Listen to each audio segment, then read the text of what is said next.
Good morning. So when I was hearing the wonderful presentation of Mihail Csikszentmihalyi, and I've discussed that with him, I thought that flow can also be generated from within, of course, and maybe the resting in a pure, pristine flow of pure awareness is certainly a kind of flow. Maybe not without having to depend on the physical action, but at the same time, it can sustain itself. It's a deep sense of feeling in harmony with oneself, forgetting the self as such, as a discrete, separate entity.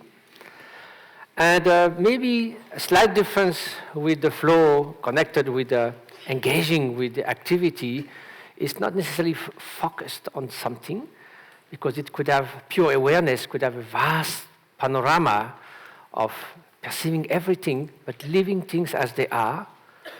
At the same time, it is focused because it is free from mental wandering, from the mind being scattered like a restless monkey. It is perfectly there in the freshness of the present moment. Among all those qualities, there are other qualities like a sense of felicity, sometimes we can say bliss, of perfect attunement with oneself, with others, with the world. I think one of the qualities of that inner flow is some kind of unconditional benevolence.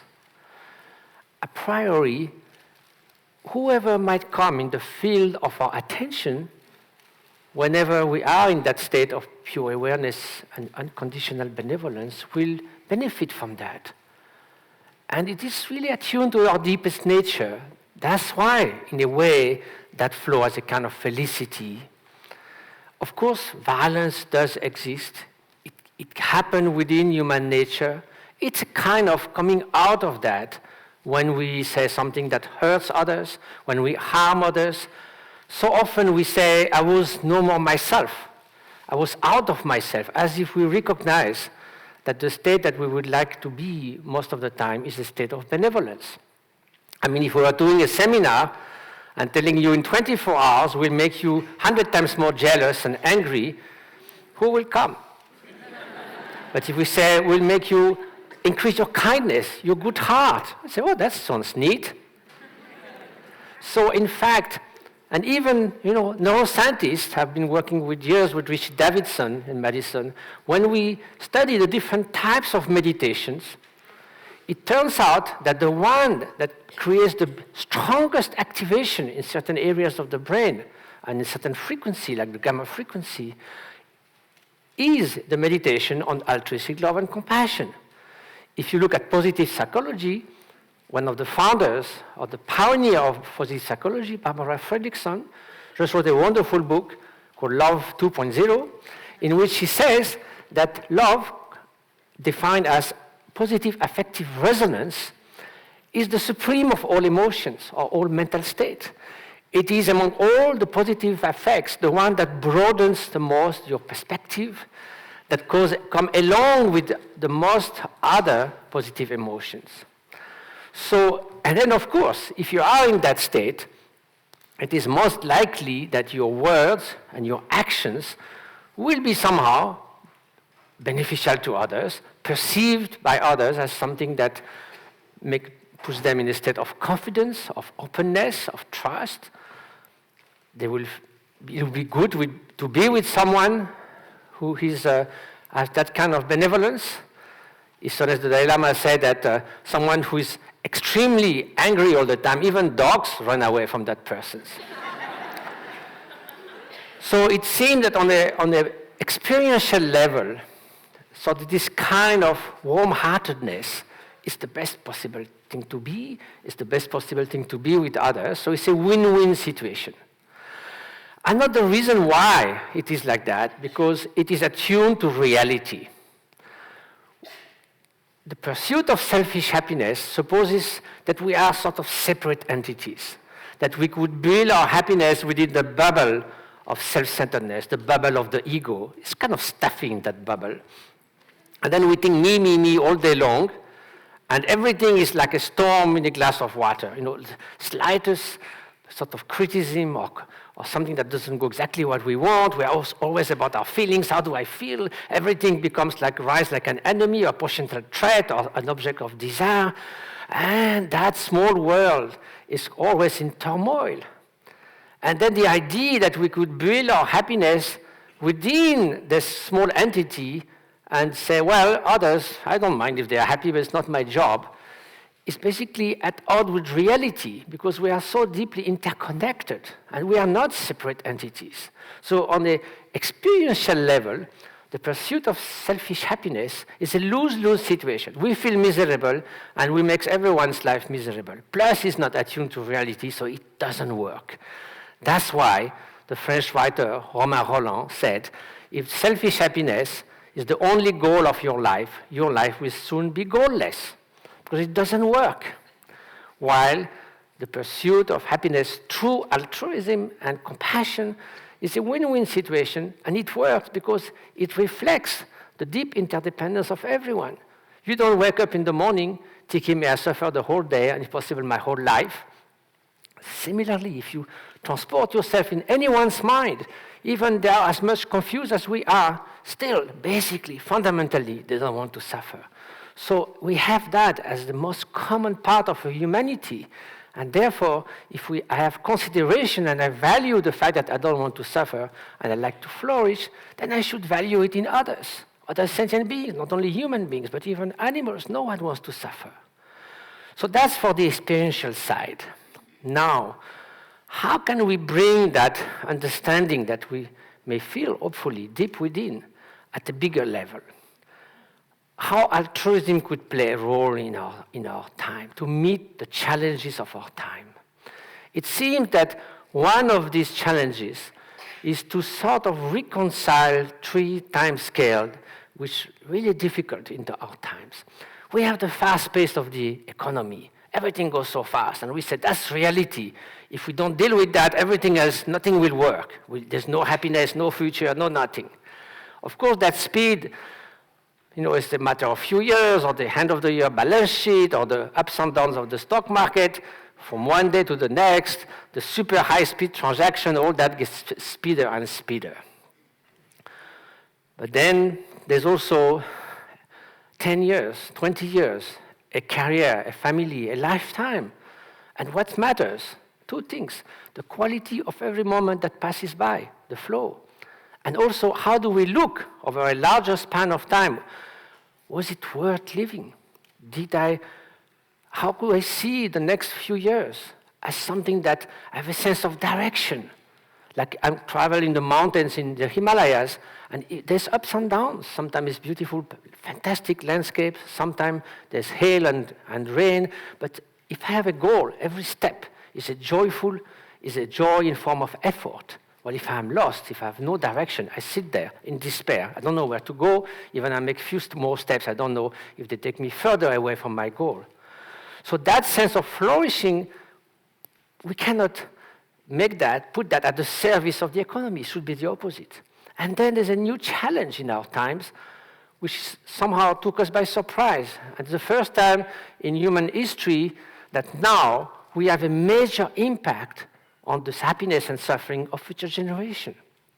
So however complex the question of the environment might be in terms of science, in terms of politics, in terms of economy, in the end, it does come to a question of altruism versus selfishness. If you don't care a damn about future generations, then just go for it. I'm a Marxist, the Groucho tendency. Groucho Marx said, why should I care for future generations? What did they do for me? Well, you'll be surprised to know, or maybe not so surprised, that an American billionaire, Stephen Forbes, said exactly the same thing, but seriously. He was speaking about the possible rise of the ocean, which of course he doesn't believe very much in, but he said, I find absurd to change my behavior now for something that will happen in 100 years. Thank you for those who will come. So that shows that if we do have some consideration for those generations that will come, suppose today we decide of the fate of the 7 billion beings living now on the earth. Everybody, there will be an uproar. How you dare? But we are, as 7 billion beings today, deciding on the fate of billions and billions and billions of future generations. So then suddenly you see how you can reconcile those three challenges. Economy, of course, we need a basic thing to prosper, to feed our children, to have a roof above our head.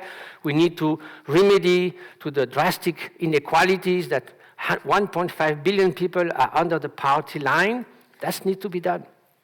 At the same time, we cannot sacrifice the flourishing of everyone who is living here, neither the future generation. But when people who deal with environment in the dialogue with economists, it's like deaf and mute. They don't speak the same language. So what could be a unifying concept that will give them a concept with which they could work together? And what other concept, if you want to provide the happiness for now, for the midterm and for the long term, or the lack of suffering at least, isn't it having more consideration for others? That is the key, that is deeply embedded in that concept of flourishing. If you have more consideration for others, you're going to go more toward a caring economics, not just playing at the casino with the savings that people entrusted you with in order to get a bigger bonus at the end of the year. If you do care for others and have consideration for others, you will make sure that the social life, the quality of life at work, the inequalities are reduced, that in education, in every walks of life, you give a chance to people to fulfill their deep aspirations, gross national happiness. I'm part of that think tank in Bhutan. In the 1970s, when it was first proposed, I remember I was in Nepal, and there was a big conference, and everybody was laughing. Oh, those Bhutanese, they are so sweet. Gross national happiness, ha, ha, ha, you know. So, of course, it means more than just jumping off joy right now and then forgetting about tomorrow. It's much deeper than that. It's precisely monetary wealth, social wealth, environmental wealth. Social wealth, what? In Bhutan, if you make the accounts at the end of the year, if you sell tobacco, it's good for the GDP. If you send people to hospital for lung cancer, it's good for GDP. And then they have to be taken to the grave, it's also not bad for GDP. But for social wealth, they count it as a loss, as a minus, as a deficit. What is environmental wealth? If you cut the forest, the 65% coverage in Bhutan, then of course the GDP will go to the ceiling. But we have a devastated country. So they evaluated the price, the value of the forest standing, and it's 10 times the GDP. So that's environmental wealth. So now you have a concept that you can at least talk together, just having more consideration for others. So now people will say, well, that's a very nice utopia. Even we know that the best moment of our life is those when we express good heart, warm-heartedness. As the Dalai Lama says, my religion is good heart. And when he says that, forget about everything I said, remember one thing, good heart is what matters most. Anyone else who would say that, it might fall flat. But when someone who has an immense heart said that, then suddenly we say, yes, of course. So how, from that personal experience, how can we bring that to a bigger level? A level of society and sort of reunifying those challenges of the three time scale of the short term, the mid-term, and the long term. Well, first we have to become aware of what's going on and why there is a kind of emergency, and that going to a next level of cooperation and care is needed. And it's no more a luxury, it's a complete necessity. So look at this person. We are a little bit in this same position now, sitting at the edge. There is a president from North Africa who once said, 5 years ago we were at the edge of the precipice, now we made a big step forward. So that's exactly what we say when we say unlimited growth. We are just making one more step to the edge of the precipice. Why? Look at this limit here. Well, if you translate that in the state of the planet, scientists have defined what we call the planetary boundaries, within which humanity can continue to prosper as it has done for the last 12,000 years during the Holocene period, where the climate was extremely stable. Now, this was in 1900. Most of those parameters were not measured, but we can figure out basically what they were.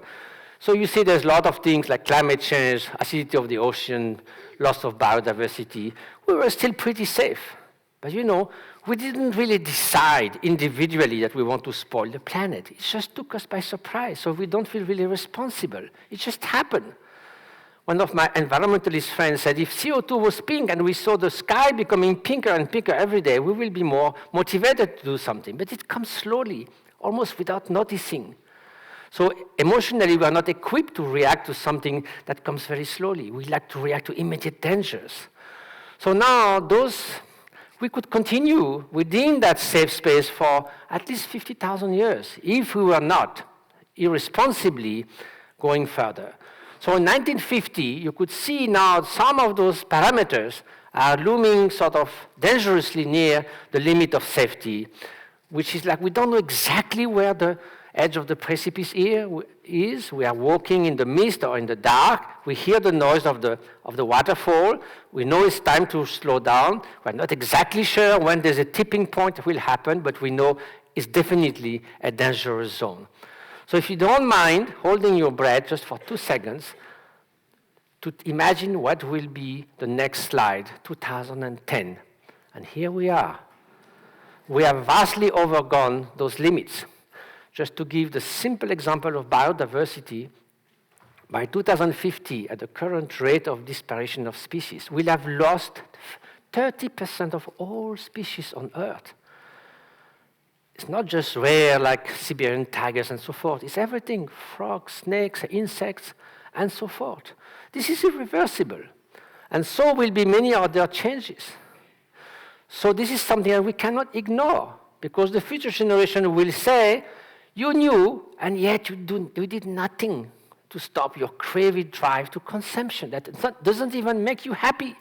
All the studies, like by Tim Cassers and others, have shown the more consumeristic mind you have less friends, you are looking for hedonic pleasure, but you don't really succeed in being happy, you are less healthy, you are less concerned with global problems. Basically, it's not worth just trying to put all your hopes and fears in outer conditions on which you have very limited control, which are impermanent, and often the control is illusory. Well, at least you can deal with intrinsic values that you can do something about. So the glaciers are melting all over the place. This is in Austria, but I live in the Himalayas. 2,000 glaciers are melting. The third pole is also disappearing. And now, look today, the strange map. Here is on the top, you see the country bloated is the surface of the country indexed by the CO2 emission. So North America and Europe are bloated, Africa just disappeared from the map. Now the lower map, today, the number of deaths related to climate change and extreme of climates, increase of disease that are sensitive to temperature, and you can see that, of course, North America and Europe disappear. They're not affected by the mess they have created, while Africa and South Asia bear the burden of that, of those deaths. And the reason is that American emits 200 times more CO2 than someone from Tanzania, for instance. And that the great acceleration came out around 1950, whether it's tropical rainforest loss, biodiversity loss, fishery exploitation, fertilizer consumption. Welcome to the Anthropocene, the age where humans, for the first time in history, have a major impact on the planet. This is a complex issue. Again, you can see here how the fact of having consideration for others is linked with the happiness, the well-being, the survival of so many in the future. So methane also comes from livestock, and livestock is a typical example. Methane is the second contributor, or the raise of livestock, to global warming, after housing and before transportation even. And that's mostly linked to our crazy drive to meat consumption. Look here, United States, 130 kilos of meat per year per person. In India, 3.5.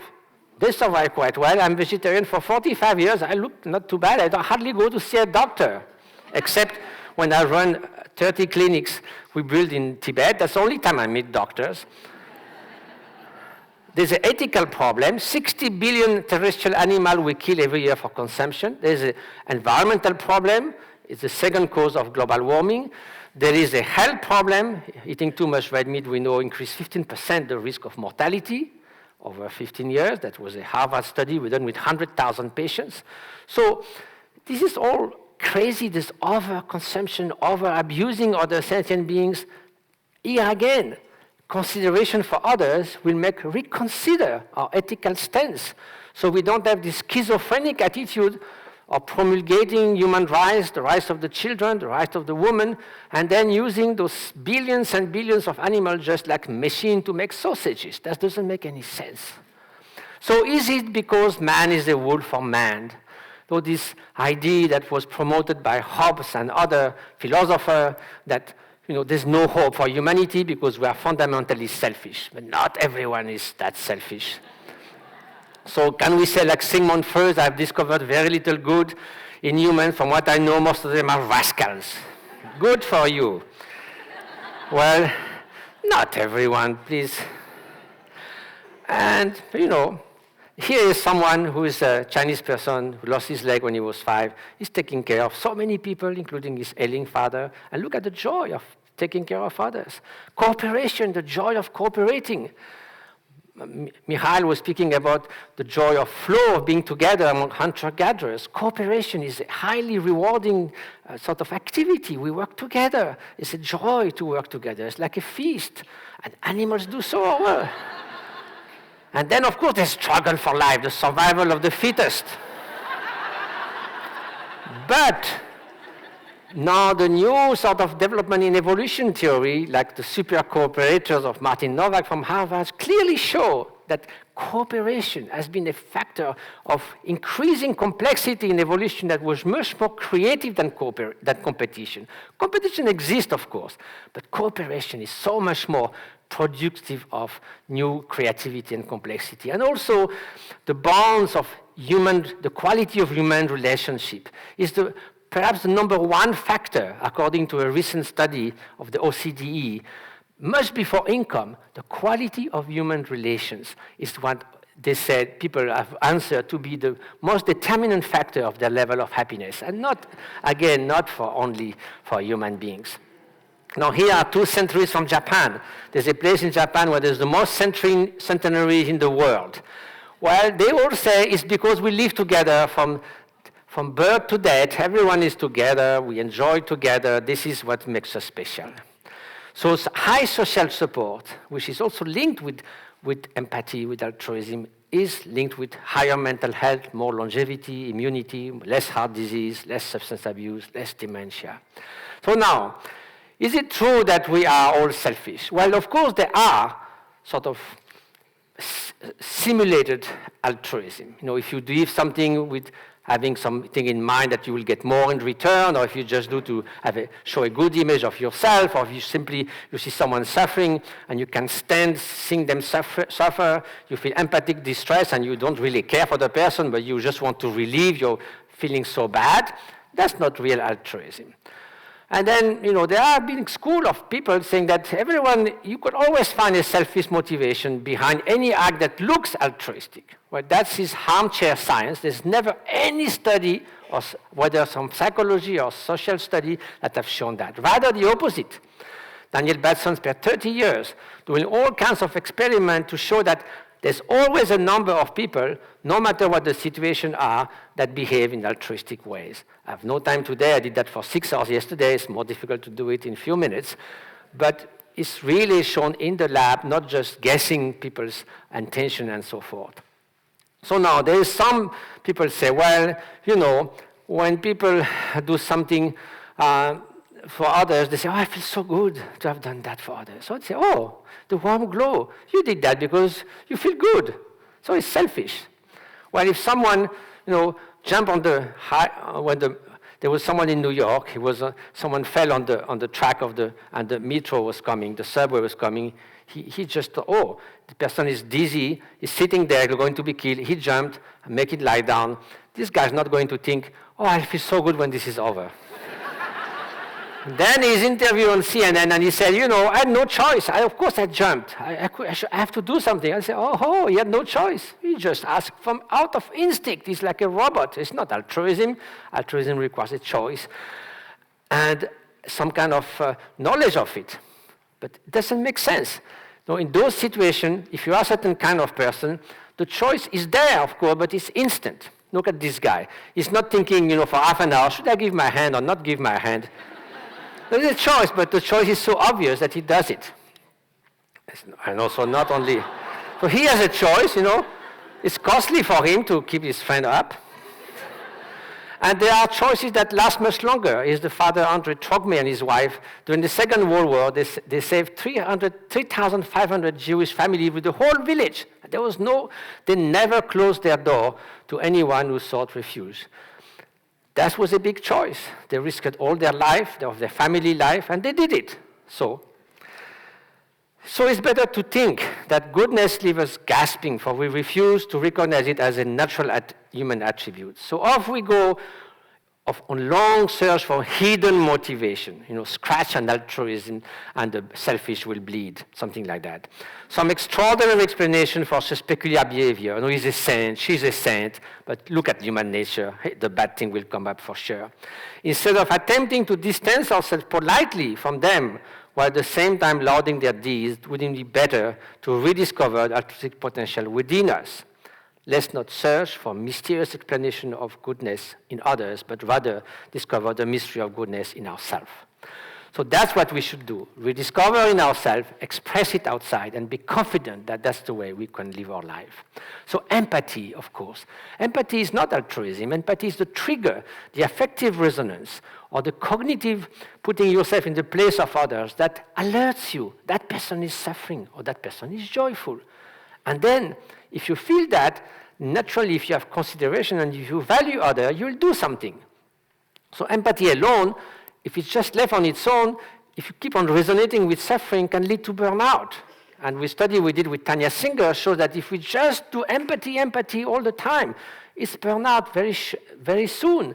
It's like an electric pump that runs without water, it burns. You need a bigger sphere of altruistic love or human warmth to sort of remedy that as an antidote to burnout. So then people will feel more, being taken care of. There is a sense of warmth that you feel also. It comes from maternal love, but it can be extended to others, and it's also across species. And so that a mother tiger in Calcutta Zoo with some adopted piglets. And then this consolation that we give to others, and not only among humans again, So then, can we cultivate that at the individual level? Well, 2,500 years of contemplative history says yes. Meditation, cultivating again and again benevolence, does change yourself. Those are great Tibetan masters with whom I live for 40 years. And then His Holiness the Dalai Lama, who now decided that maybe the collaboration with science will help to serve society better, to bridge this experience of contemplative 2,000 years with modern science. So is Richie Davidson here, one of the great neuroscientists with whom I work for so many years, and then comes going to the lab, studying the effect of meditation, of different types of meditation, with each of them has a different signature in the brain. Those are the fMRI machine, EEG, all have different functions. This is after 2.5 hours on MRI machine at Madison, so everyone is relieved that I survived. And now very briefly, you can see here are novice meditators who only did for 1 week. When they engage in compassion meditation, nothing happens. And when they rest, nothing happens either. The meditators, when they are at rest, nothing happens. When they engage in compassion meditation, there's a huge peak of activity in the gamma frequency. So then if you look at the brain, similarly, those are meditators in meditation at rest, and in novices, nothing happened at rest, nothing happened in meditation, that's normal. They didn't train. But now, if you look not at people who did 50,000 years, but people who did 4 weeks, 20 minutes a day, you can already see a structural change in some areas of the brain that deal with assimilating novelty and not in the control group. So it's really anyone who train can do that. And even 2 weeks now can increase your pro-social behavior. Even children, 4 or 5 years old, there's a program in Madison with kindness and mindfulness that give extraordinary result after 8 weeks, increase of pro-social behavior. And then the stickers test, you ask them to give stickers to their best friend, their least favorite child, an unknown child, and a sick child. And before and after, and before they give to everything to their best friend, after, there's no more discrimination. They give as much to their best friend and their least favorite child. We do that in India. We have 25,000 kids in the school that we built, and it has very wonderful results.